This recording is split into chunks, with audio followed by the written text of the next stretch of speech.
মুখের অরুচির জন্য একদিন এইভাবে খাট্টা চাওয়াল বাড়িতে বানিয়ে দেখো, মুখের রুচি একটু হলেও ফিরে আসবে। যার জন্য একটু প্রিপারেশন আগে থেকে করে নিতে হবে।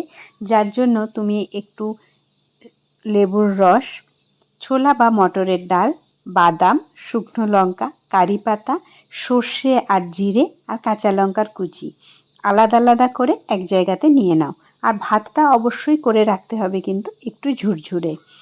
তারপরে কড়াই বা ফ্রাই প্যান যাতে খুশি একটুখানি তেল দিয়ে বাদামগুলো ভালো করে ভেজে তুলে রাখো। ভাজার সময় একটুখানি আমি নুন দিয়েছিলাম, কারণ ভালো করে বাদামগুলো ভাজা হবে বলে। বাদাম ভেজে তুলে রেখে সেই কড়াই বা ফ্রাই প্যানেই সামান্য আরেকটু তেল অ্যাড করেছি। তারপরে তাতে দিয়ে দিয়েছি, আমার কাছে মটর ডাল ছিল আমি সেটাই দিয়েছি।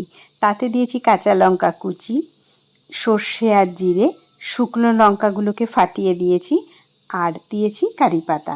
এবার এগুলোকে একটু কিছুক্ষণ 2 থেকে 3 মিনিট ভালো করে ভেজে নিতে হবে। এই মুহূর্তে এখানে হলুদটাও দিয়ে দিতে হবে।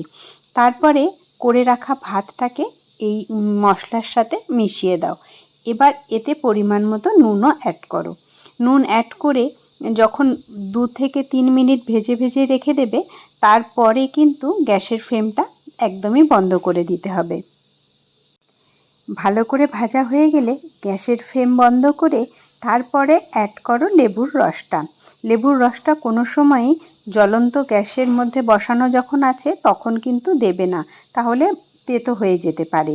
এরপরে অ্যাড করো যেই বাদামটা তুমি ভেজে রেখেছিলে সেটা। ভালো করে দিয়ে একবার নেড়ে নিলেই খাট্টা চাওয়াল রেডি। এভাবে একদিন খাট্টা চাওয়াল বাড়িতে বানিয়ে দেখো, মুখের রুচি একটু হলেও ফিরে আসবে মনে হয়। আর আমার সাথে সেদিন একটুখানি সাদা ভাতও ছিল, কারণ আমি সেদিন মেথি শাক ভেজেছিলাম কুমড়ো দিয়ে, আর সব রকম ভেজিটেবল দিয়ে ডিম দিয়ে একটু ভাজা ভাজা করেছিলাম খাট্টা চাওয়ালের সাথে খাবো বলে।